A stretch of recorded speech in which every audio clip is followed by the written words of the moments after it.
안녕하십니까, 이진우입니다. 전기차를 사면 정부와 지자체가 보조금을 주는데요. 내년에는 우리나라 전기차 보조금이 올해보다 줄어들 것 같습니다. 오는 10월부터는 좀 비싼 집을 담보로 맡기고 주택연금을 신청하면 매월 받을 수 있는 돈이 지금보다 더 늘어납니다. 미국의 고용시장이 안 좋아지고 있다는 지표들이 발표가 되면서 기준금리를 더 이상 올리지 않을 거라는 전망이 점점 강해지고 있습니다. 특례 보금자리 론의 금리가 다음 달부터 오르게 되고 독일은 앞으로 4년간 법인세를 대폭 깎아주기로 했습니다. 오늘은 이 뉴스들 자세하게 들여다보고 분석 정리해보겠습니다. 8월의 마지막 날 손에 잡히는 경제 바로 시작합니다. 네, 오늘도 서은영 경제뉴스 큐레이터, 행복자산관리연구소 김현우 소장, 그리고 손에 잡히는 경제 박세훈 작가, 이렇게 세 분과 함께 오늘도 최선을 다해서 경제뉴스 유익하게 재미있게 정리해 보겠습니다. 세 분들 어서 오십시오. 네, 안녕하세요.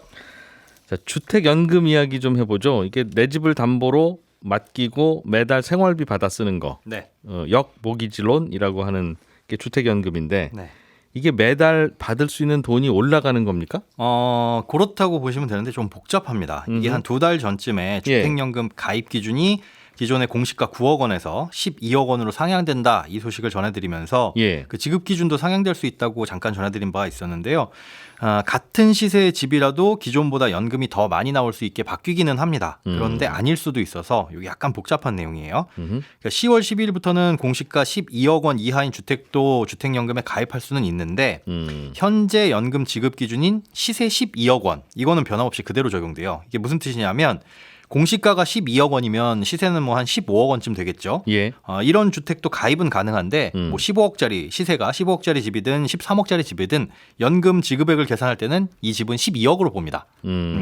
그런데 이 기준이 올라가지 않을까? 왜냐하면 가입 기준도 올라갔으니까. 그런데 이건 달라지는 게 없고 총 대출 한도라는 것만 이제 상향돼서 좀 적용됩니다.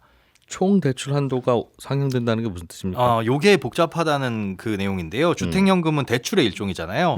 매달 조금씩 대출을 해주고 여기다가 이제 이자를 붙여서 나중에 부부 모두 사망하게 되면 그간 받아간 연금 플러스 이자 그리고 집값, 이걸 정산을 하게 되는데 이렇게 평생에 걸쳐서 지급되는 연금이 이 대출액이라고 볼 수 있겠죠. 대출 원금. 이 원금에 대해서 한도를 두고 있어요.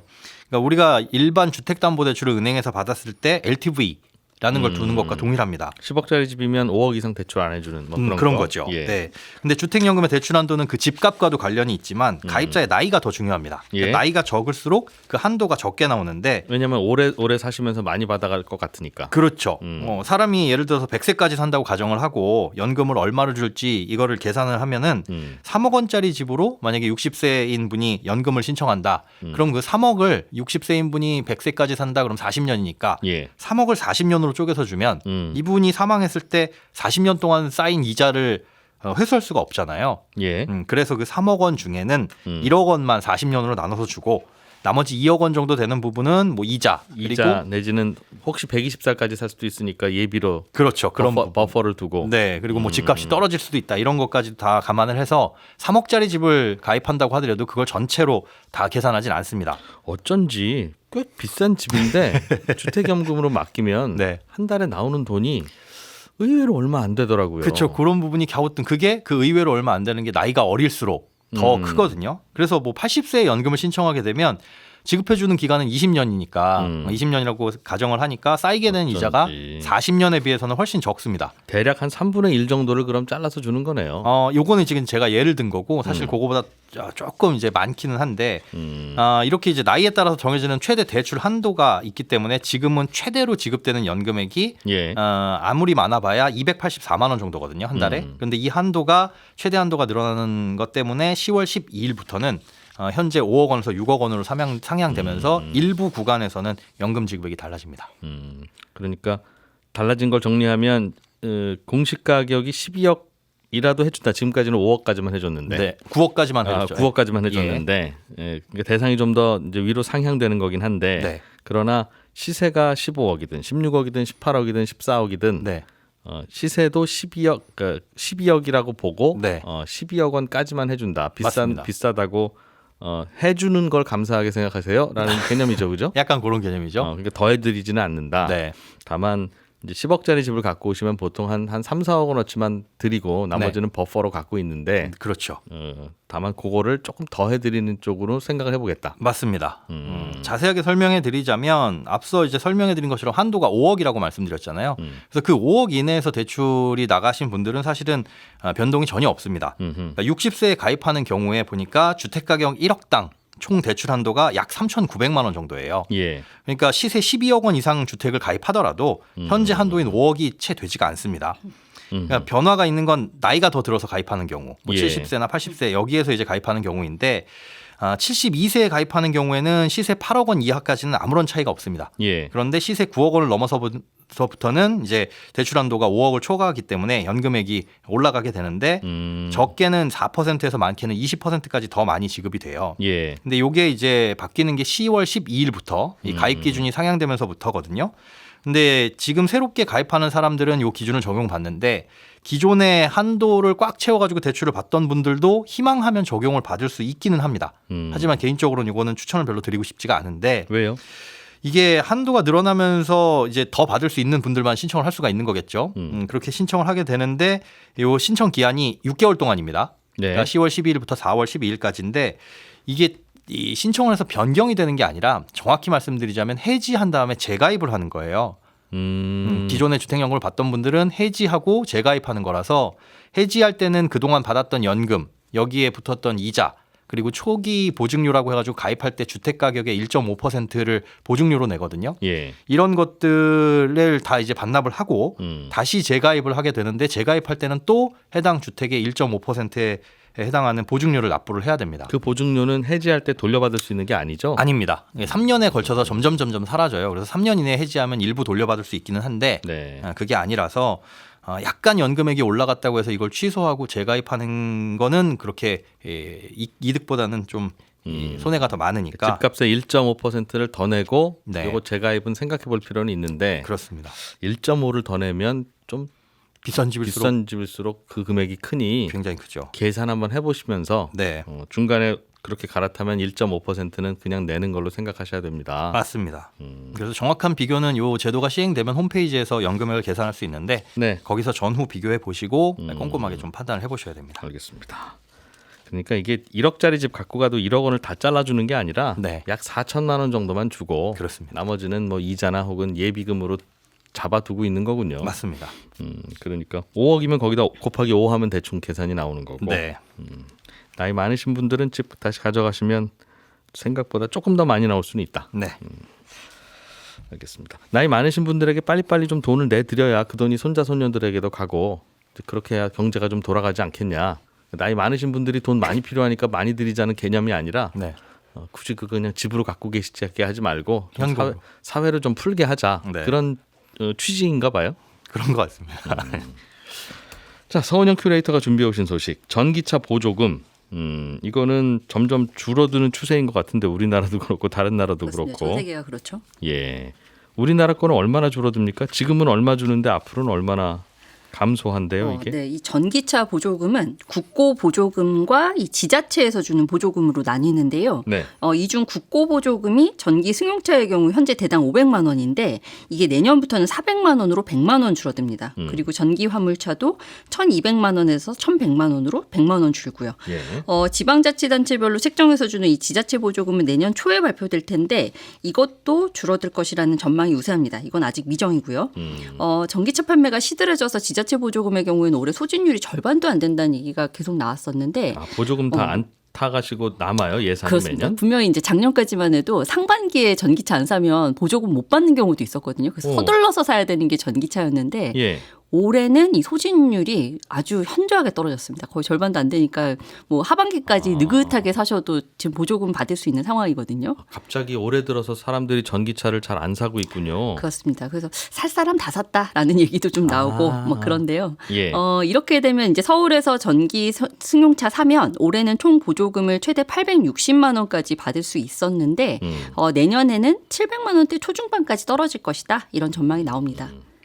이게 안 사시는 이유가 말씀하신 대로 그래 전기차 사는 얼리 어답터들은 이제 살 만큼은 다 샀어. 네. 나머지는 좀 보수적인 분들이야. 네. 라고 생각할 수도 있고 전기차 가격도 계속 내려가는 추세고 신제품도 많이 나와서 맞습니다. 조금 참고 좀 기다렸다 사자 하는 분들이 계속 뒤로 미루고 있는지도 모르겠는데 고민이겠어요. 그러니까 올해가 이제 몇 개월 남았으니까 네. 올해 사면 서울은 860만 원까지 받을 수 있는데 내년으로 넘어가면 700만 원대니까 한 100만 원 손해 보는 거잖아요. 보조금으로 그렇죠. 보면. 네. 근데 내년에 그 전기차가 100만 원이 가격이 내려갈 수도 있잖아요. 그렇습니다. 그래서 야, 이거 어떻게 해야 될지 고민인 분들 많을 텐데. 맞습니다. 그래서 지금 살까 내년에 살까 그러니까 정말 살 예정이라면 이제 고민이 되는 분들이 많으실 텐데 제가 지금 사라 내년에 사라 답을 드릴 수는 없지만 몇 가지 좀 고려해야 할 포인트를 좀 같이 짚어볼 수는 있을 것 같아요.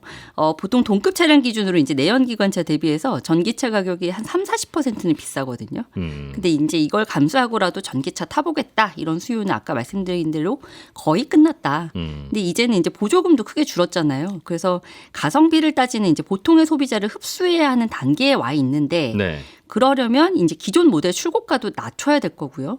할인도 해야 되고 뭐 저가형 배터리를 쓰는 보급형 차량이나 소형 전기차 라인업을 늘려서 가격 부담을 낮춰야 되는 상황입니다. 자동차 회사들 입장에서는 그렇습니다. 그래서 이런 움직임은 이미 시작이 좀 됐고요. 내년에는 2-3천만 원대 전기차 출시가 잇따르면서 선택의 폭도 넓어질 것이다라는 얘기가 나오는데 게다가 이제 내년에는 5천만 원대 전기차 출고가가 낮아질 만한 요인도 있거든요. 바로 이제 전기차 보조금을 100% 받을 수 있는 기준 가격 이야기입니다. 올해는 승용차 기준으로 5,700만 원 이하여야 보조금을 100% 받을 수 있거든요. 비싼 거는 덜 주는군요. 그렇습니다. 예. 이제 그 이후로 차등해서 이제 지급을 하는데 그래서 자동차 업체들이 이제 보통 출고가를 정할 때 기준가에 맞춰서 정하는 경우가 굉장히 많죠. 그래서 여기까지는 이제 100% 다 받을 수 있는 전기차입니다. 그러니까 사세요. 이렇게 어필을 많이 합니다. 그 기준이 5,700만 원인데. 그렇습니다. 그런데 이 기준은 매년 낮아지는 추세인데 업계에서는 이 보조금을 100% 받을 수 있는 차량 판매 가격이 5,500만 원 정도로 내년에는 떨어질 것이다. 이런 전망 나오거든요. 그러니까 올해 5,700만 원의 가격 책정했던 어떤 전기차는 네. 그건 왜 5,700만 원이에요? 라고 물으면 정부가 5,700만 원까지만 보조금 다 주니까 저희도 그렇습니다. 억지로 여기 맞췄어요. 네. 하는 그 차를 정부가 내년에는 5,500으로 그 허들을 더 낮추면 그 자동차 회사도 어찌됐건 5,500으로 가격을 낮출 테니 네. 그 차가 작년에는 5,700 하던 차니까 내년에 그 5,500짜리 차를 사면 200만 원 싸게 사는 거다. 맞습니다. 그 뜻이군요. 네, 그래서 이제 기준이 내려가면 내년에 나올 모델들은 이제 출고가도 여기 맞춰서 좀 떨어지지 않겠느냐 이런 기대감이 있습니다. 그래서 결론은 보조금이 줄어드는 만큼 이 업계가 보급형 전기차 출시 등으로 이 가격 부담을 낮추긴 할 거다. 예. 그래서 이런 상황을 종합적으로 판단하고 선택을 하시라는 겁니다. 종합적으로 판단하라고 말씀을 주셨는데 그냥 내년에 사시죠. 라는 뉘앙스가 강하게 들어있네요. 저라면 뭐 그럴 것 같습니다. 그렇다면. 네. 이거 어떡하지. 올해도 그래도 자동차 좀 팔아야 또 자동차 회사도 돌아갈 텐데. 그래 뭐 조금이라도 젊을 때 전기차 타세요. 몇 달이라도 더. 네, 그런 의미로. 아니 남은 인생 어떻게 될지 어떻게 합니까? 우리나라 산업을 위하여. 네, 저는 그렇게 조언을 드리겠습니다. 예. 박 작가님, 네. 미국에서 7월 구인 건수 지표가 나왔는데 네. 이건 직원 구합니다라는 광고 건수겠죠? 그렇죠. 저 혹시 저희 회사에서 일할 분 없으십니까? 일하실 분은 저희 회사로 와주십시오 하는 예. 건수가 얼마나 되느냐 하는 걸 보여주는 지표입니다. 네. 그런데 이게 2년 반 만에 최저치를 기록을 했거든요. 그게 구인 광고가 줄었다? 그렇습니다. 지난 2년간은 일하려는 사람보다 일자리가 더 많아서 구인 건수 지표가 계속 높게 나오다가 어제 나온 지표를 보니까 2년 반 전 수준이 됐다라는 겁니다. 대략 880만 건인데요. 코로나 팬데믹 전인 2019년에 평균 구인 건수가 700만 건이었으니까 예. 그때보다는 여전히 많긴 합니다만 작년 3월에 1,200만 건이었던 걸 감안하면 이제 많이 내려온 거죠. 그리고 구인 건수가 줄어든 분야를 보면 그동안 고용시장의 과열을 이끌었던 게 서비스 부분인데 여기서 감소세가 두드러지게 나타나는 점에서 추세가 꺾였다라는 해석도 나오고요. 예. 직장을 그만두는 자발적 퇴직자 수도 전월보다 25만 넘게 줄었고 퇴직률은 2.3%로 낮게 나왔습니다. 이 말은 이전과 달리 이제 노동자들이 이직이랑 취업에 자신감이 많이 약해졌다라는 얘기거든요. 그러니까 온기가 불던 노동시장에 이제 슬슬 한기가 밀려오고 있다. 이렇게 해석이 되고 있는 겁니다. 약간 이제 사장님 우위로 돌고 있다. 예, 약간 이제 그쪽으로 가고 있다라는 겁니다. 그동안은 근로자들이 그만두실까 봐 걱정이 많았는데 그렇습니다. 요즘 분위기가 조금 달라졌다는 얘기예요. 그렇죠. 이게 결국은 중요한 이유는 이렇게 되면 이게 미국 경기가 좀 식는구나. 특히 이제 고용 시장에서는 네. 그런 얘기고 그렇게 되면 미국도 기준금리를 더 안 올리거나 좀 낮출 수도 있겠네. 그렇습니다. 라는 추론으로 이어지겠네요. 그렇죠. 물론 요즘은 금리 전망이라는 게 사실 크게 의미가 없을 정도로 자고 일어나면 새로운 해석이 나오긴 합니다만 네. 어쨌든 그동안은 미국에서 일할 사람이 필요하니까 기업들이 임금을 올려서라도 신규 고용을 계속 하고 있었고 그렇게 올라간 임금이 다시 물가를 올리고 있어서 그래서 기준금리를 올리고 있었는데 이 지표만 놓고 보면 고용시장 상황이 안 좋아진 거니까 미국이 이제 금리를 안 올릴 수도 있겠구나 이런 생각을 하게 되는 거죠. 네. 그러면서 주식시장은 어제와 그제 계속 상승 마감을 하고 있는 거고요. 미국 국채금리도 지금 떨어지고 있는 겁니다. 요즘 나오는 지표들이 이제 경제가 좀 꺾이는 지표가 나오니까 네, 그렇게 오히려 나오기 주식시장은 나쁜 소식이 주식시장에는 좋은 소식이요. 그렇습니다. 라는 생각으로. 그렇죠. 그래서 이제 또 중요하게 봐야 하는 지표가 8월 달에 그럼 농업 이외 산업에서 고용 상태가 어땠냐 하는 건데요. 요 예. 금요일 저녁에 발표가 될 겁니다. 7월에는 17만 명 증가한 걸로 나왔고 이번에는 한 15만 명 정도가 될 거라는 전망이 나오는데 만약에 여기서 이제 15만 명이라는 숫자보다 덜 나오게 되면 미국이 기준금리를 안 올릴 거라는 전망이 더 강해질 겁니다. 그렇군요. 이게 미국에서 특히 이런 일이 많이 벌어지는 이유에 대해서 어떤 분들은 유럽은 코로나가 덮쳤어도 네. 그 정부가 보조금을 기업한테 주고 기업은 알아서 좀 그냥 고용하던 분 계속 고용하세요. 이제 이런 거였는데 네. 미국은 코로나가 덮치니까 직원들 다 자르고 네. 그냥 다 해고하고 그 대신 정부가 직원들에게 개인들에게 이제 실업수당 비슷한 그걸 수당을 주면서 버텨왔더니 코로나 끝나고 나니까 이제 다시 직장을 잡아야 되는데 다시 해처모여가 된 거잖아요. 네. 식당에서 일하던 분이 약국으로 가게 되고 약국에서 일하는 분은 마트로 가고 마트에서 일하던 분은 일자리가 어디 있지? 식당으로나 갈까? 이렇게 섞이니까 이게 손해도 안 익고 예. 손해 안 익으니까 3명이 하던 일 5명이 와도 더 뽑아야 되죠. 그러니까 더 뽑아야 되고 네. 그런 정신없던 한 1, 2년이 지난 흐름이었는데 그렇죠. 이제 좀 다들 손에 익으신 것 같다 이제. 이제 그런 이야기일 수도 있다는 설명을 하시더군요. 예. 자, 서은영 큐레이터가 준비해 오신 소식 하나 더 들어보겠습니다. 특례 보금자리론 금리가 지난달에도 한번 올랐는데 다음 달에도 또 오른다. 이게 요즘 그래도 금리 싼 정부가 해주는 특혜 대출인 거죠? 네, 특례라는 이름에서 느껴지듯이 그래도 이 원래 있을 때 빨리 받아가야 되는 대출 중에 하나였죠. 예. 이 특례 보금자리로는 시세 9억 원 이하의 집을 살 때는 소득을 아예 따지지 않고 이 최대 5억 원까지 연 3, 4%대 고정금리로 정부가 돈을 빌려주는 대표적인 정책금융 상품입니다. 예.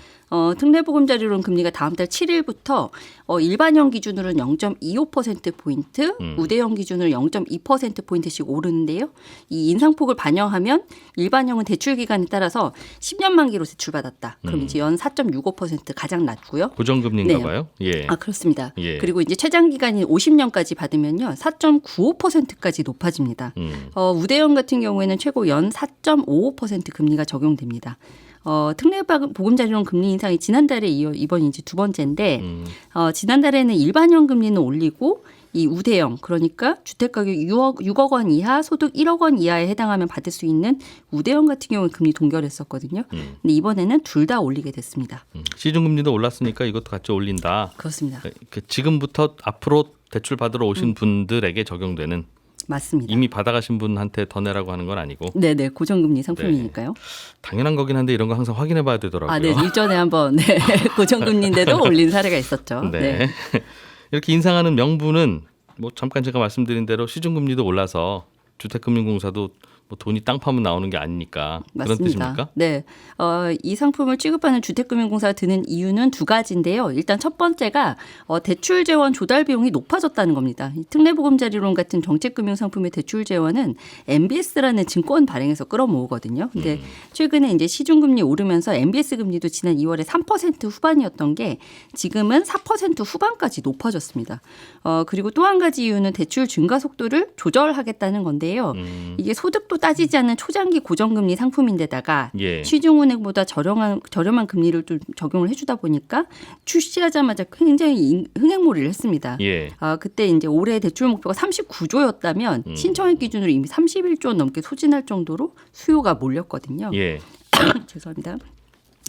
이걸 두고 지난 6월에 이제 한국은행 금융통화위원들이 특례보금자리론 공급 늘리면 최근 들어서 빠르게 불어나는 가계부채 못 잡으니까 속도 조절해라 이렇게 경고를 좀 하기도 했습니다. 근데 은행에 대출 받으러 오시는 소비자들을 중간에 막거나 속도 조절하세요 할 수는 없으니 네네. 금리를 조금 올리면 그렇죠. 그러면 금리 부담되는 분부터 이제 번호표 뽑는 거 주저하게 될 테니. 맞습니다. 그래서 올렸다. 네.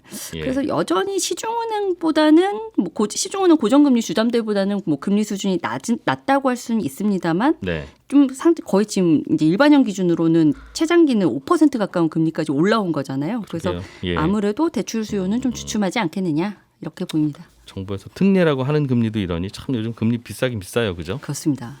이게 또 그동안 워낙 저금리에 익숙해져서 그런 느낌이 드는지는 모르겠습니다만 그러네요. 박 작가님께 뉴스 하나만 더 전해 주십사 부탁을 좀 드릴게요. 어제 이 시간에 독일 경제가 문제다. 네. 마이너스 성장을 할 것 같다. 예. 그런 소식을 전해 주셨는데 독일 정부에서 이 방송을 들은 것 같습니다. 확인은 안 됩니다만. 그래서 뭔가 대책을 내놨네요. 네, 법인세 감세 카드를 꺼냈어요. 4년간 법인세를 자그마치 46조 원 깎아주겠다라는 건데 직원 수 500명 이하의 연간 매출액이 720억 미만인 제조 중소기업들만 깎아주겠다는 거지만 네. 독일은 전체 기업 중에 99%가 이런 기업들이라서 사실상 거의 다 깎아주는 겁니다.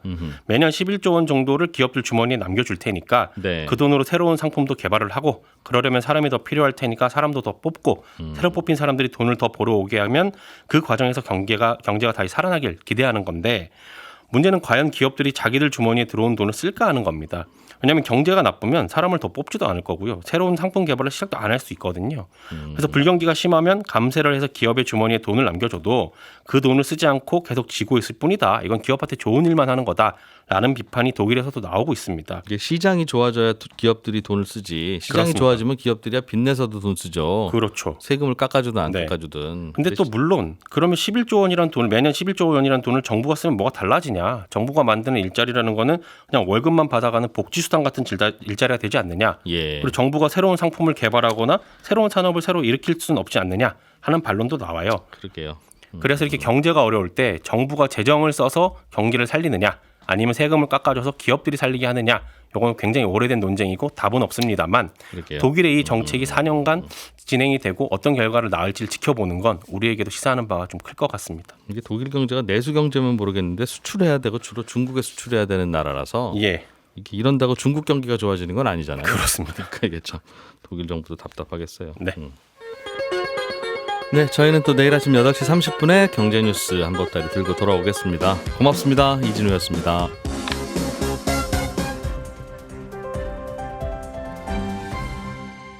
경제를 생각하는 사람들의 즐거운 습관. 이진우의 손에 잡히는 경제.